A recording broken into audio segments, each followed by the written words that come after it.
कैसे हो बच्चों? सभी को नमस्कार। Today's topic is central dogma.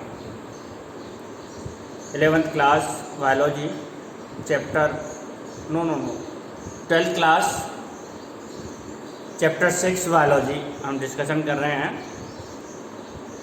6 chapter का हमने डीएनए स्ट्रक्चर के बारे में पढ़ लिया, पॉलीन्यूक्लियोटाइड के बारे में पढ़ लिया। स्टेप बाय स्टेप आगे बढ़ रहे हैं। Central dogma, double helix model DNA का बार्सन एंड क्रिक ने दिया था, तो वही क्रिक, फ्रांसिस क्रिक, इन्होंने सेंट्रल डॉग्मा थ्योरी को प्रपोज किया। इस सेंट्रल डॉग्मा थ्योरी क्या होती है? फ्रांसिस क्रिक ने बताया कि जो इन्फॉर्मेशंस रहती है, मेंडल के लॉज में हमने देखा था, मेंडल एक्सपेरिमेंट में देखा था हमने, inheritance of principle and variations chapter में देखा था, किस प्रकार से जो हेरिटेबल कैरेक्टर्स रहते हैं, जो इन्फॉर्मेशंस रहती है, पेरेंट्स से ऑफस्प्रिंग में ट्रांसफ़र होती है। उनके लिए रेस्पॉन्सिबल एजेंट फैक्टर्स, जिनको हम जीन कहते हैं, रेस्पॉन्सिबल रहते हैं।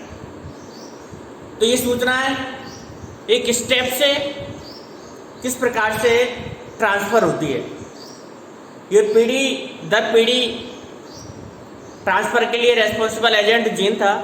लेकिन यहाँ पर हम बात कर रहे हैं कि जो सूचनाएं होती है वो डीएनए से प्रोटीन तक कैसे जाती है।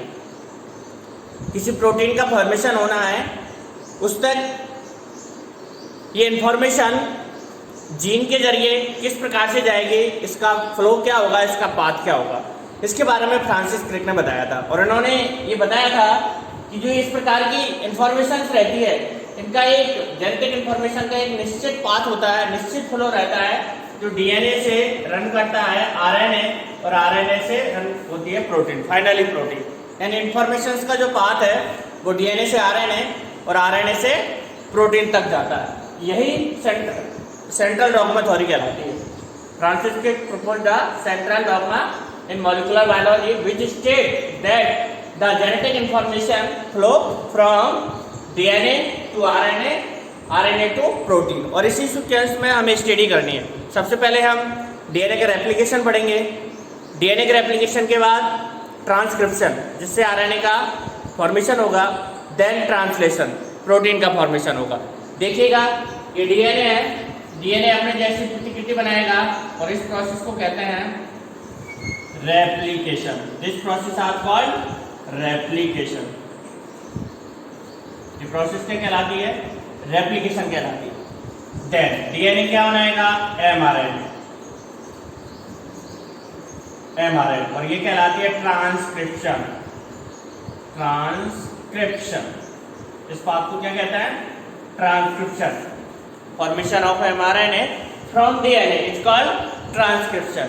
ट्रांसक्रिप्शन के बाद एमआरएनए से किसका निर्माण होता है? एमआरएनए से सूचना प्रोटीन्स के अंदर जाती है, यानी फाइनली अमीनो एसिड्स से किसका फॉर्मेशन होता है? प्रोटीन का, और ये कहलाता है ट्रांसलेशन।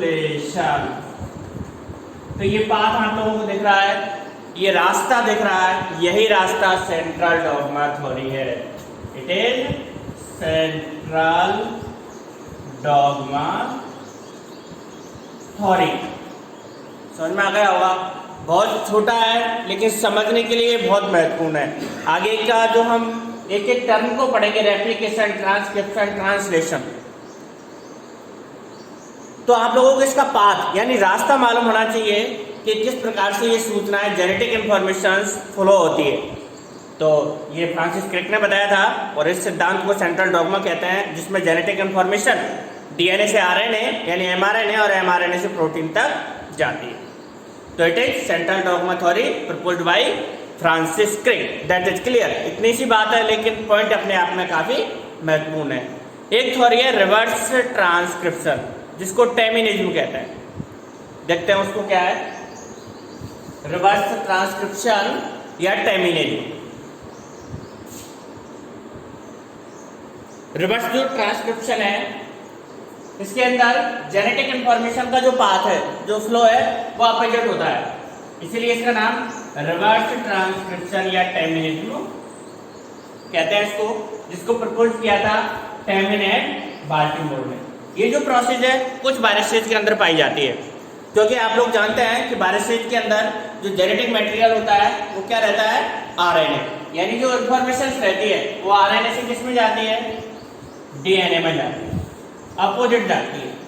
इसलिए इस पाथ को रिवर्स ट्रांसक्रिप्शन कहते हैं, यानी ये जो आप लोगों का पाथ है इससे अपोजिट इस प्रकार का पाथ होता है, इसलिए ये प्रोसेस कहलाती है रिवर्स ट्रांसक्रिप्शन।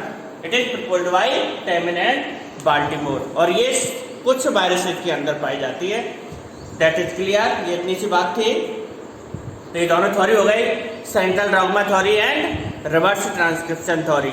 मटेरियल कम है लेकिन समझने की दृष्टि से बहुत महत्वपूर्ण है, दोनों अपोजिट है। रिवर्स ट्रांसक्रिप्शन का संबंध, इन दोनों का डायरेक्टली वैसे कोई संबंध नहीं है क्योंकि ये वायरसेस के अंदर पाई जाती है, बट इससे ये अपोजिट है। सेंट्रल डॉगमा में जो जेनेटिक इंफॉर्मेशन रहती है वो डीएनए से एमआरएनए एंड प्रोटीन तक जाती है, एंड रिवर्स ट्रांसक्रिप्शन में अपोजिट होती है, यानी आरएनए से डीएनए, इसलिए इसको क्या कहते हैं, reverse transcription. That is clear.